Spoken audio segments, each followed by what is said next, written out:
एक वाक़या जो अभी मेरे ज़हन पर आ रहा है, मैं चाहता हूँ कि उस वाक़े को आपके फ़िक्र पर उतारूँ। एक बुज़ुर्ग गुज़रे, हज़रत शेख अहमद बिन मंसूर रहमतुल्लाहि ताला अलैह, पाए के बुज़ुर्ग गुज़रे हैं। उनका इंतकाल हो गया तो दिमश्क की जामे मस्जिद में किसी अल्लाह वाले ने देखा कि हज़रत शेख अहमद बिन मंसूर रहमतुल्लाहि ताला अलैह दिमश्क की जामे मस्जिद के मेहराब में खड़े हैं। उस ख्वाब में देखने वाले बुजुर्ग ने पूछा, मा फ़अलल्लाहु बिक, अल्लाह ने आपके साथ क्या मामला फरमाया? हज़रत शेख अहमद बिन मंसूर रहमतुल्लाहि ताला अलैह ने फरमाया, अल्लाह का करम हुआ, मौला ने मुझे बख्श दिया। फिर उस ख्वाब में देखने वाले बुजुर्ग ने फरमाया, इंसान, ए अल्लाह वाले, बता तो सही, तेरे जिंदगी में, बरज़खी जिंदगी में एक इनकलाब देख रहा हूँ कि तेरे जिस्म पे जन्नती लिबास है, सर पे मोतियों से सजा हुआ नूरानी ताज है। बता तो सही, दुनिया में वो कौन सा अमल था जिस अमल की बुनियाद पे अल्लाह ने जन्नती लिबास भी दिया है और मोतियों से सजा हुआ नूरानी ताज भी अता फरमाया है? ऐ इंसान, बता तो सही, आखिर वो अमल तेरा कौन सा अमल था?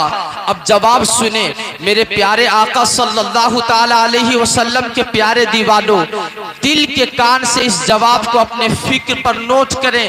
आका करीम सल्लल्लाहु ताला अलैहि वसल्लम के प्यारे दीवानों, हजरत शेख अहमद बिन मंसूर रहमतुल्लाहि ताला अलैह ने फरमाया, इंसान सुन, इस राज को मैंने अपने जिंदगी में कभी फाश न किया था, इस राज को कभी आश्कारा नहीं किया था, लेकिन चूंकि आलम बरज़ख की जिंदगी गुजार रहा हो, अब तूने पूछ लिया है तो सुन, मेरा अमल ये था, जब मैं दुनियावी जिंदगी गुजार रहा था तो मेरा मामूल ये था, मैं कसरत से नबी पर दुरूद पढ़ता था, उसकी बरकत से अल्लाह ने जन्नती लिबास भी दिया है, मोतियों से सजा हुआ नूरानी ताज भी अता फरमाया है।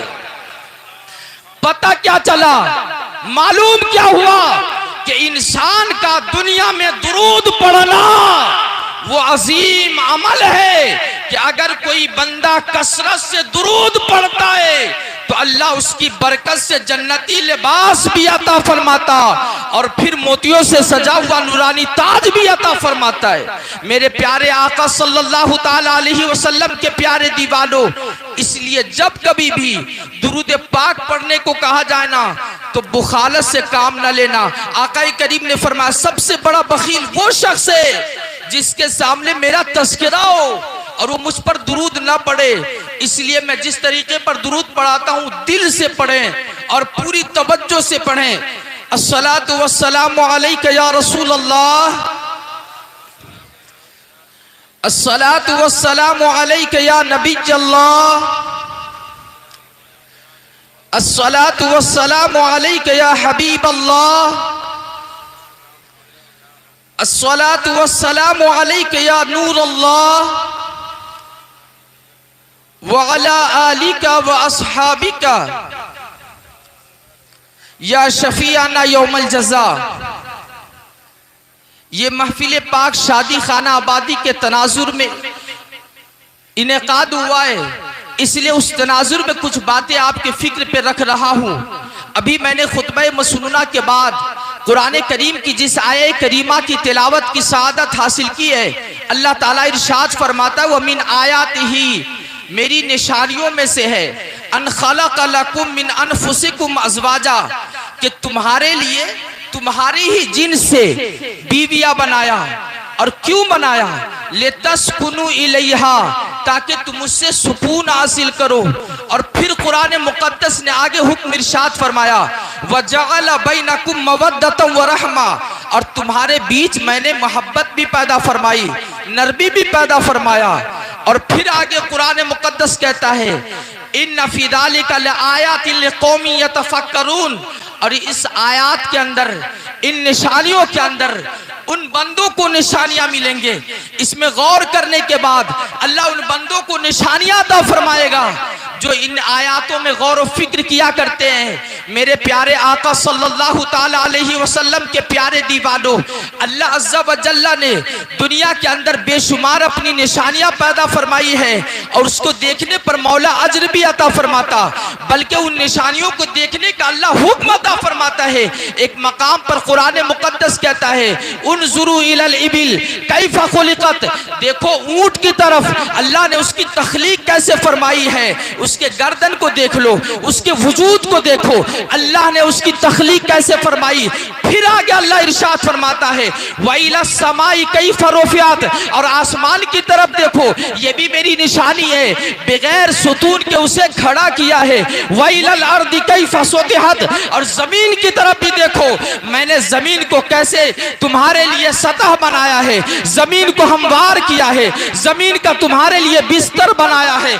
इसी तरह दूसरी निशानियों के ताल्लुक से कुरान मुकद्दस कहता हुआ नजर आता है। अब मैं पूछना चाहता हूँ, जहाँ अल्लाह अज़्ज़ा व जल्ला बेशुमार चीजों को अपनी निशानी करार दे रहा है, मेरे प्यारे आका सल्लल्लाहु ताला अलैहि वसल्लम के प्यारे दीवानों, इसी तरह अल्लाह ने बीवी की तख्लीक को अपनी निशानी करार फरमाया है। वमिन आयातिही अन खलक़ लकुम मिन अनफुसिकुम अज़वाजा, ऐ लोगों, तुम्हारे लिए तुम्हारी जिनसे बीवियां बनाया, ये तुम्हारे लिए बनाया है, तुम्हारी जिन से बनाया है। और क्यों बनाया है? कुरान खुद कहता है लितस्कुनु इलैहा, ताकि तुम उन बीवियों से सुकून हासिल करो।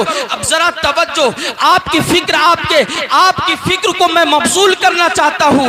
जरा देखे तो सही, औरत की तख्लीक इंसान की तस्कीन का किस कदर जरूरी है, इंसान की तस्कीन के लिए औरत की तख्लीक किस कदर जरूरी है। अब जरा जन्नत का जायजा लेना तो आपको पता चलेगा, जब अल्लाह ने जन्नत को पैदा फरमाया ना, तो हजरत आदम की तख्लीक हो गई, आपको पैदा फरमा दिया गया। जन्नत की बहारें भी मौजूद हैं, जन्नत की रानाइयां भी मौजूद हैं। वो कौन सी शय है जो जन्नत के अंदर नहीं मिलती? दुनिया की हर शय जन्नत के अंदर, बल्कि उन चीजों को वजूद बख्शा जिसका इंसान तसव्वुर भी नहीं कर सकता, जिसका उस इंसान के दिल पर ख्याल भी नहीं गुजर सकता। अल्लाह ने उन चीजों को जन्नत में पैदा फरमाया है। लेकिन वाह जन्नत हजरत आदम है, आपका दिल नहीं लगता, आपका दिल बेकरार होता है। तो जरा सोचो, अल्लाह ने जन्नत के बागो बहार के अंदर, अल्लाह ने जन्नत की रानाइयों के अंदर आदम के दिल को सुकून ना दे सका, आदम अलैहिस्सलाम के दिल को करार ना मिल सका, तो अल्लाह ने हजरत आदम के दिल को सुकून देने के लिए जन्नत के अंदर एक खातून को पैदा फरमाया जिसे हम हव्वा कहा करते हैं। जरा सोचे तो सही, इंसान की जिंदगी में एक खातून किस कदर जरूरी है। जन्नत में अबुल बशर का दिल ना लगे तो उनके दिल को लगाने के लिए अल्लाह एक खातून को पैदा फरमाता। और यहीं पर बस नहीं, अब जरा ज़हन करीब करे, तख्लीक तो हो गई आलम ख्वाब में, आलम ख्वाब के अंदर जन्नत के अंदर आपके बाएं पसली से माँ हव्वा की तख्लीक हो गई। हजरत आदम ने चाहा अब दिल को सुकून दिया जाए, अल्लाह का हुक्म हुआ, आदम दिल को सुकून नहीं दे सकते। अल्लाह की बारगाह में अर्ज किया, मौला तूने तो मेरी तस्कीन के लिए पैदा किया था, आखिर क्यों दिल को सुकून ना दे? कहा अगर आदम हव्वा को करीब करना चाहते हो, हव्वा का महारा दाद कर दो। अल्लाह की बारगाह में अर्ज किया, मौला जन्नत में हव्वा का महर क्या हो सकता है? जन्नत के बागो बहार को रख दिया जाए, जन्नत की रानाइया को रख दिया जाए। अल्लाह ने इरशाद फरमाया, आदम जन्नत में हव्वा का महर ये होगा, मेरे महबूब पर दुरूद पढ़ दो, दुरूद की बरकत होगी, हव्वा का महर अदा हो जाएगा। नारे तकबीर, नारे रिसालत, मसलके आला हजरत उलमाए अहले सुन्नत हजरत अल्लामा रहमानी रजा साहब क़िबला, नारे तकबीर, नारे रिसालत। वाह मेरे प्यारे आका सल्लल्लाहु ताला अलैहि वसल्लम के प्यारे दीवानों, जरा देखे तो सही, इंसान की तख्लीक के बाद एक खातून की तख्लीक मर्द के लिए कितनी जरूरी तख्लीक थी। अब जरा देखें, कुरान कहता है लितस्कुनु इलैहा, ताकि तुम उससे सुकून हासिल करो। अब आगे देखें ना, कुरान कहता है वजअल बैनकुम मवद्दतन व रहमा, और तुम्हारे बीच मैंने मोहब्बत पैदा फरमाई है। आप सोचे तो सही, एक खातून से निकाह के बाद किस कदर इंसान के दिल में उसकी मोहब्बत पैदा हो जाती, बेपनाह मोहब्बत पैदा हो जाती। अल्लाह की इज्जत और जलाल की कसम है, वो कौन सी शय है जिसने उसके दिल में मोहब्बत को डाल दिया तो कहना पड़ेगा कुरान ने कहा है कि तख्लीक भी की है और तुम्हारे दिल में उसकी मोहब्बत भी पैदा फरमाया। और यहीं पर बस बात नहीं, कुरान कहता है वो रहमा, और दोनों के लिए एक दूसरे के लिए नरमी भी बना दी है, नरमी भी पैदा कर दी है। अब जरा जहन करीब करें, मैं आपके जहन पर कुछ बातें उतारने की कोशिश कर रहा हूं। अल्लाह अज़्ज़ा व जल्ला ने औरत की तख्लीक फरमाई मर्द की तस्कीन के लिए, तस्कीन के लिए अल्लाह ने दुनिया में खातून को पैदा फरमाया। अब तो खातून की तख्लीक हो गई, मर्द के दिल को सुकून दे दिया गया। लेकिन यहीं पर बात बस नहीं, बल्कि उस एक जिसे रिश्ते हलाल कहते हैं, उस एक निकाह से मौला ने किस कदर इंसान के अंदर बरकतें भी रखी हैं, उस बरकत का अंदाजा लगाया जा सकता है। उसे बताने की जरूरत नहीं, हर हिसाब से महसूस करता है। बल्कि एक बात कहूं तो मुबालगा ना होगा, इंसान जब दुनिया में आता है ना तो उसके नस्ल से उसके खानदान बढ़ते हैं। दुनिया में आने के बाद खून का रिश्ता उसका इस कदर बढ़ जाता तो कोई उसका खालू बनता है, कोई उसका मामू बनता है, कोई इंसान उसका भाई बनता है, कोई बाप बनता है, कोई माँ बनती है, कोई बहन बनती। अलगरज उसके खून के रिश्ते इस कदर बढ़ जाते। अल्लाह की इज्जत और जलाल की कसम, खून के रिश्ते के बाद सबसे ज्यादा जिसकी बुनियाद पर रिश्तेदारी पड़ती है बिला तशबीह व तमसील, वो निकाह है जिसकी अल्लाह ने ऐसी बरकत रखी। नस्ल के बाद, खून के बाद सबसे ज्यादा रिश्तेदारी बढ़ाने वाली जो नेमत है, उस नेमत को हम निकाह कहा करते हैं। निकाह वो अजीम दौलत है कि एक बार इंसान ने कहा मैंने कबूल किया। अब रिश्तेदारी कैसे बढ़ी, अब तक वो किसी का खालू ना था, अब खालू भी हो गया। अब तक वो किसी का फूफा ना था, फूफा भी हो गया। अब तक वो किसी का दामाद ना था, दामाद भी बन गया। अल्लाहु अकबर। अब सोचे तो सही, एक कबीलतों के अंदर अल्लाह ने कितनी बरकतें रखी हैं। और क्यों ना बरकतें रखें, क्योंकि ये तो अंबिया की सुन्नत है। पता क्या चला, अल्लाह ने अंबिया की सुन्नत के अंदर बेशुमार बरकतें अता फरमाई है।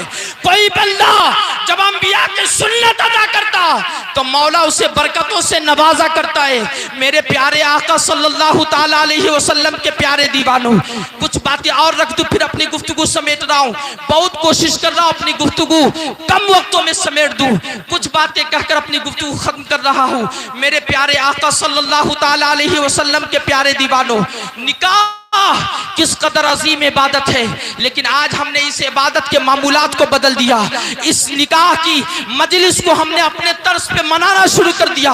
उसकी नुहूसत मुआशरे में जो आई उसे बताने की जरूरत नहीं, हर दानिश्वर इंसान जान रहा है। इंसान मुआशरे का हर फर्द उसे जान भी रहा है, पहचान भी रहा है किस कदर बुराइयां मुआशरे में आम हो चुकी हैं। वजह जानते हैं क्या है, निकाह को उस तर्ज पे नहीं मनाया गया, इबादत के तर्ज पे नहीं मनाएगा जिस इबादत के तर्ज पे मनाने का हमें इस्लाम ने हुक्म अता फरमाया था। अल्लाहु अकबर। निकाह तो वो अजीम इबादत है कि एक बार इंसान ने कहा कबिल तो अब सवाब का सिलसिला शुरू हुआ। कब तक चलेगा? अल्लाह की इज्जत और जलाल की कसम, एक दिन नहीं, एक महीना नहीं, एक साल नहीं, बल्कि उलमा लिखते हैं जब तक वो खातून उसके निकाह में रहेगी मौला उस एक सुन्नत पर अमल करने का उसे सवाब अता फरमाता रहेगा। पता क्या चला, निकाह वो अजीम इबादत है, एक बार करे जब तक वो खातून उसके निकाह में होती अल्लाह उसे अजर अता फरमाता रहता है। उसे हम निकाह कहते हैं। लेकिन हमने निकाह की मजलिस को आम मजलिसों की तरह मनाना शुरू कर दिया। और किस तरह पे मनाया, आए ना हदीस मुस्तफा से सुने और फिर उस हदीस मुस्तफा पे गौर भी करें। मसलके आला हजरत, नारे तकबीर, नारे रिसालत, शोरा इस्लाम, नारे तकबीर। मेरे प्यारे आका सल्लल्लाहु ताला अलैहि वसल्लम के प्यारे दीवानों, आखिरी बात कहकर मैं अपनी गुफ्तगू समेट रहा हूँ। आज हमारा मामूल ये हो चुका है, निकाह के उन्वान पर खास तौर पर हम किसे ढूंढते हैं और इस्लाम किसे ढूंढने का हमें हुक्म अता करता है। आकाए करीम सल्लल्लाहु ताला अलैहि वसल्लम ने हमें क्या हुक्म अता फरमाया। आकाए करीम सल्लल्लाहु ताला अलैहि वसल्लम इरशाद फरमाते हैं, तुनकहुल मरअतु लिअरबइन, किसी खातून से निकाह होता है ना तो उसके 4 मकासिद होते हैं। किसी एक मकसद के तहत इंसान उससे निकाह किया करता। अब वो कौन से मकासिद है सुने। आकाए करीम ने फरमाया ले मालिहा, कभी इंसान उस खातून से इसलिए निकाह करता कि वो खातून मालदार है, जब उससे मेरा रिश्ता जुड़ जाएगा तो मालदारी के कुछ छींटे हमारी जिंदगी में भी पड़ जाएंगे, एक वजह। दूसरी वजह सुने, औ जमालिहा, या कभी किसी खातून से निकाह इसलिए किया करता कि वो खातून खूबसूरत है, उस खातून से निकाह हो जाएगा तो अच्छी जिंदगी गुजरा करेगी। तीसरी वजह सुने, औले हसबिहा, या किसी खातून से इसलिए निकाह करता कि उसका खानदान ऊंचा है, अच्छे खानदान से ताल्लुक रखने वाली है, अगर उस खानदान से मेरा रिश्ता जुड़ जाए मेरा भी खानदान ऊंचा हो जाएगा, मुआशरे में मेरी भी इज्जत बढ़ जाएगी। ये 3 वजह हुई। और चौथी वजह सुने, आकाए करीम ने फरमाया औले दीनहा, या किसी खातून से निकाह इसलिए होता कि वो खातून दीनदार है, अगर वो खातून मेरे घर में आएगी मेरा मुआशरा दीनदार होगा, मेरी घरेलू जिंदगी दीनदार हो जाएगी, मेरे बच्चे दीनदार होंगे, मेरे मुआशरे के अंदर, मेरे घर के अंदर इस्लामी तहजीब आएगी, इस्लामी कल्चर आएगा, इस्लामी तमद्दुन आएगा। मेरे प्यारे आका सल्लल्लाहु ताला अलैहि वसल्लम के प्यारे दीवानों, ये 4 मकासिद हुआ करते जिन मकसदों के तहत इंसान निकाह किया करता। लेकिन आए ना, इन मकसदों पर हम जरा गौर करते हैं। आकाए करीम सल्लल्लाहु अलैहि वसल्लम ने इरशाद फरमाया, कोई इंसान किसी खातून से निकाह इसलिए करता कि वो मालदार है, अगर उससे रिश्ता जुड़ता है मालदारी मेरे साथ भी आएगी। अल्लाहु अकबर। उलमा इसकी शरह में लिखते हैं, अगर कोई बंदा मालदारी देखकर रिश्तेदारी करता है तो अल्लाह उसे दुनियावी जिंदगी में मुफलिस व नातवा बना देता, उसे मोहताज बना देता, उसे बेकस बना देता। और आगे सुने, आकाए करीम ने फरमाया किसी खातून से निकाह इसलिए करता कि उसका खानदान ऊंचा है, अगर उससे रिश्ता जुड़ेगा मेरा खानदान भी ऊंचा कहलाएगा, मुआशरे के अंदर मेरी इज्जत बढ़ जाएगी। उलमा इसकी शरह में लिखते हैं, अगर कोई इस गरज से निकाह करता है तो अल्लाह उसे मुआशरे में जलील फरमाएगा। और तीसरी वजह भी सुन ले, अगर कोई बंदा किसी खातून से हुस्ने जमाल की बुनियाद पर निकाह करता तो कितने दिन तक, 15 साल, 20 साल, ज्यादा से ज्यादा 25 साल, उसके बाद फिर क्या है, कोई हुस्न की जरूरत नहीं, कोई खूबसूरती की जरूरत नहीं, फिर वही सादा सी जिंदगी होगी, सिंपल सी जिंदगी होगी। मेरे प्यारे आका सल्लल्लाहु ताला अलैहि वसल्लम के प्यारे दीवानों, अब आओ आखिरी वजह सुनो और आका का फरमान भी सुनो। अगर कोई बंदा किसी खातून से निकाह करता है इसलिए कि वो दीनदार है तो आका ने फरमाया फज़फुर बिज़ाति दीन, किसी दीनदार को निकाह में लाकर अपनी जिंदगी को कामयाब बनाओ। अल्लाहु अकबर। सिर्फ इसी पर बात बस नहीं होती, बल्कि आगे आके फरमाते हैं तरबत यदाक, अगर कोई यह बंदा किसी नेक खातून से निकाह कर कर अपनी जिंदगी में शामिल करता तो जहां अल्लाह उसे कामयाबी दुनिया में अता फरमाता, मरने के बाद अल्लाह उसे आखिरत में भी कामयाबी अता फरमाता है। मेरे प्यारे आका सल्लल्लाहु ताला अलैहि वसल्लम के प्यारे दीवानों, लेकिन मुआशरे का जायजा लेंगे ना तो इंसान दीनदारी देखने की कोशिश नहीं करता, ये भी नहीं देखता कि बच्चा मुसलमान है या नहीं, ये भी नहीं देखता जिस धर्म से जुड़ा हुआ है क्या इस्लामी रविश है या नहीं है, क्या इस्लामी बूदोबाश है या नहीं, क्या इस्लामी तर्ज पे जिंदगी गुजर रही है नहीं, उसके अकायद अच्छे हैं या नहीं, इंसान इसकी भी फिक्र नहीं करता। कहता है ना कि निकाह कर दिया ना बस जिम्मेदारी खत्म हो गई। अल्लाह की इज्जत और जलाल की कसम, तवज्जो से सुने, अगर किसी खातून का निकाह बगैर दीनदारी में किए गए या किसी मर्द ने किसी खातून से गैर दीनदारी देखकर निकाह की तवज्जो से सुने, वो इंसान दुनिया में भी जलील होगा, मरने के बाद आखिरत में भी जलील होगा।